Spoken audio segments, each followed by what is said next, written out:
Le maintien d'un design system au sein d'une équipe grandissante est un enjeu complexe. Avec la tendance des behavior-based design systems, nous avons peut-être trouvé une solution durable.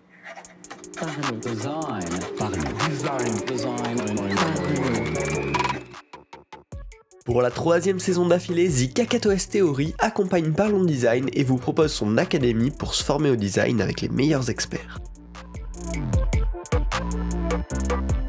Salut, c'est Romain Prachna, bienvenue dans un nouvel épisode de la saison 6 de Parlons Design. Aujourd'hui, on va parler de design system et plus spécifiquement du concept de behavior-based design system.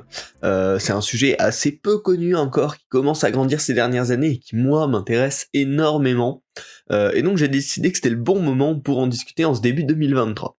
Alors, un design system, c'est, oui, en effet, un outil pour scaler un produit efficacement, lui permettre de grandir tout en restant consistant à travers les éléments qu'on utilise, simplifier le design, simplifier le développement, enfin voilà, c'est vraiment l'outil principal pour aider un produit à grandir de manière la plus clean possible.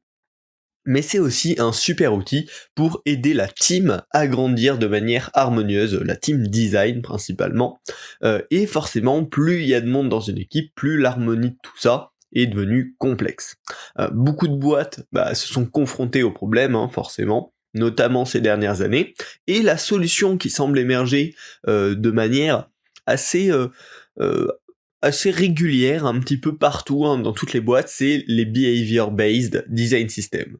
Alors quand je dis behavior-based, c'est tout simplement le fait que ce soit basé sur l'usage des différents composants, et on va voir ce que ça veut dire, bien évidemment, tout de suite. En termes d'exemple, lançons-nous dans le vif du sujet. Alors si on prend l'exemple par exemple des couleurs au sein d'un design system, on a eu l'habitude depuis le début des design systems de par exemple nommer la palette de gris de Gray 0 à Gray 100 par exemple. Et donc on va avoir Gray 0, Gray 10, Gray 20, Gray 30, etc., jusqu'à 100.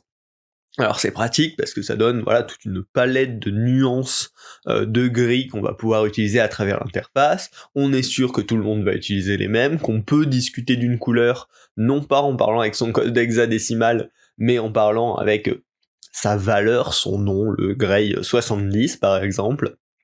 Donc c'est très bien. Le problème derrière ça, c'est que quelle couleur est-ce qu'on va utiliser lorsqu'on met un titre ? Alors peut-être que certains designers de l'équipe vont se dire que le Gray 100 c'est pas mal, et d'autres vont se dire c'est un peu dur, on va mettre le Gray 90, etc. Et cette question va se poser à chaque fois qu'on va mettre un titre dans l'interface, qu'un designer va mettre un titre dans l'interface. Alors on peut se dire, bon allez, pour un titre, on peut réussir à harmoniser facilement. Parlons peut-être des backgrounds aussi. On a un dark mode, qu'est-ce qu'on utilise en background sur le site ? Des fois on va utiliser du Gray 100, des fois du Gray 90, du 80, du 70, ça va dépendre de l'étage aussi sur lequel on veut mettre un background, mais comment on est sûr que tout le monde va utiliser le même ? C'est hyper difficile, personne communique assez pour en permanence s'assurer que ce soit bien la même valeur que son voisin qui est utilisé. Des fois, peut-être juste sans faire gaffe, on va pas utiliser le bon, et c'est comme ça que sur le long terme, on va se retrouver avec plein d'inconsistances dans le produit. La solution d'un behavior-based design system, c'est de faire une surcouche de design token nommé par usage. Par exemple, on va créer une variable qui va s'appeler text primary, qui va en fait être la couleur Gray 90 par contre, mais qui sera nommée text primary. Donc dès qu'un designer va vouloir créer un texte primaire, principal, il va utiliser la couleur de text primary. Et là on a résolu un problème à l'échelle de manière très simplement. Tous les designers vont utiliser le même. On va pouvoir faire pareil pour les couleurs de background. On va pouvoir créer une variable background niveau 1 dark mode, qui va correspondre par exemple au Gray 90, un background niveau 2 dark mode qui va correspondre à un Gray 70, etc. Et là, pareil, on a tout simplement un nom de couleur qui correspond à son usage, qui est auto-explicite et qui explique nativement au designer dans quel cas les autres designers l'utilisent et donc dans quel cas toi tu dois utiliser cette couleur. Et vraiment ça transforme tout à fait l'usage du design system en le rendant auto-explicite de comment on doit l'utiliser. Nos couleurs primitives anciennes, nos Gray 10, Gray 20, Gray 30, on les appelle désormais des couleurs primitives qui sont des bases qui sont accessibles mais à ne surtout pas utiliser dans l'interface parce qu'elles n'ont pas de sens. là où les variables basées sur l'usage au quotidien, les text primary, background niveau 1, etc., eux explicitent un sens d'usage de cette couleur, et vont donc être utilisés au quotidien. On crée vraiment une variable basée sur le comportement, l'usage qui est transmis à l'utilisateur, et c'est pour ça qu'on appelle ça behavior based. Alors ça marche pour les couleurs, mais ça marche bien évidemment avec beaucoup plus de choses au sein d'un design system. On peut déployer ce mode de pensée au reste bien évidemment. On peut imaginer par exemple avoir un composant pop-up qui va être utilisé à plein d'endroits dans une application ou dans un site web, mais pop-up c'est un élément visuel finalement. Quelle information, quel message est-ce qu'elle doit transmettre? Est-ce qu'on utilise les pop-up pour des messages d'erreur? Est-ce qu'on utilise les pop-up pour des messages d'information? Est-ce qu'on utilise le pop-up pour des messages de succès? Pour des messages promotionnels? Etc. etc. Il y a plein de questions. Et là, pareil, encore une fois, en fonction des designers, on va pas tous avoir la même interprétation, pas tous le même besoin au même moment. Et donc le risque, c'est qu'au bout d'un moment, nos pop-up elles soient utilisées à la fois pour des erreurs, pour des informations, pour du succès, pour de la promotion, pour tout et n'importe quoi. Et donc là, on va forcément finir par perdre l'utilisateur, parce que le visuel ne transmet plus de message. C'est juste un élément visuel random, et ça rend l'expérience plus compliquée. Donc là, on peut soit renommer notre pop-up en créant par exemple une error pop-up et une information pop-up. Elles ont peut-être des différences visuelles, mais en tout cas, on sait qu'on peut utiliser dans ce cas-là le pop-up pour une erreur ou pour une information, et pas pour autre chose. Et on peut essayer même de pousser la chose plus loin. Nous, c'est ce qu'on avait fait à Lydia, où on avait transformé la pop-up en error message, et on avait également créé un composant information message et success message, qui n'étaient pas des pop-up, mais en fait à l'usage du coup, on savait que quand on voulait transmettre un message un peu interactif, un message qui allait venir bloquer l'utilisateur pour lui demander quelque chose, soit on allait avoir un error message, alors en effet visuellement ça correspondait à un pop-up, mais on sait que c'était pour envoyer un message d'erreur, soit on avait le information message, c'était un autre type d'affichage mais qui lui était uniquement dédié à convier de l'information bonus, on va dire, il y avait des explications sur cet usage-là, et success message, où là pareil on avait un style dédié qui apportait une information de succès. Et donc là, on guide l'usage du composant selon sa fonction, et non plus selon son apparence. Et donc on s'assure désormais que l'apparence transmet aussi à l'utilisateur une information sur quel type de message lui est affiché. Et bim, on est passé du côté behavior-based design system. Ça marche aussi par exemple si vous avez un composant container qui a une couleur rouge, une couleur orange, une couleur verte. Finalement, il y a des chances que ce container, vous l'utilisez aussi pour faire passer un message. Alors pourquoi on pourrait pas l'appeler danger container, warning container, positive container? Et là, pareil, on vient indiquer au designer le sens qui est censé transmettre ce container à l'utilisateur. Et on s'assure encore une fois que côté utilisateur, ce soit utilisé de manière consistante et que du coup il puisse faire confiance au message porté par cet élément. Et on va pouvoir faire pareil avec les styles de texte par exemple. Aujourd'hui on pourrait les appeler, je sais pas, H1, H2, H3, je sais pas, je sais qu'il y a plein de méthodes là-dessus, moi je les aime pas. Ce que je préfère c'est dire par exemple page title, section title, subsection title, etc.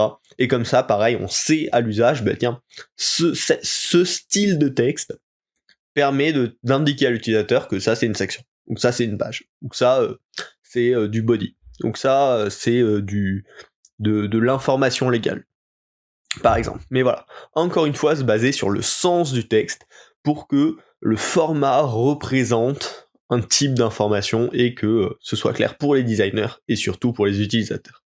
Alors, je pense qu'avec tous ces exemples, ça vous a permis d'avoir une petite idée. Je vous mettrai bien sûr des références en note de cet épisode de podcast. Mais finalement, pourquoi on aurait intérêt à tendre vers un behavior-based design system? De un, c'est pour harmoniser l'usage des composants par les designers. Voilà. C'est ce qu'on a vu à travers tous ces exemples, mais harmoniser l'usage des composants par les designers, déjà ça simplifie la communication, mais surtout ça harmonise la cohérence de l'expérience utilisateur de l'autre côté.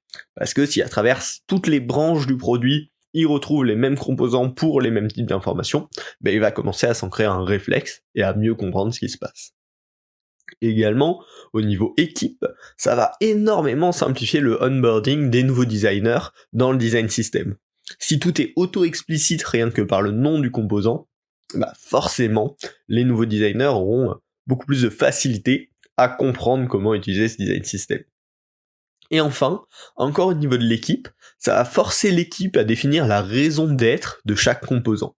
Parce qu'en les réfléchissant non plus en termes d'apparence visuelle, oh tiens c'est un pop-up, mais en termes de sens, de pourquoi on utilise ce truc, ça va nous obliger à rechercher la raison d'être de ces composants-là, à comprendre comment on les utilise, à comprendre comment on ne devrait pas les utiliser, et du coup définir une meilleure cohérence d'équipe partagée par tout le monde, un meilleur langage. C'est vraiment les bases pour un langage de design harmonieux, encore plus loin que le simple état de design system.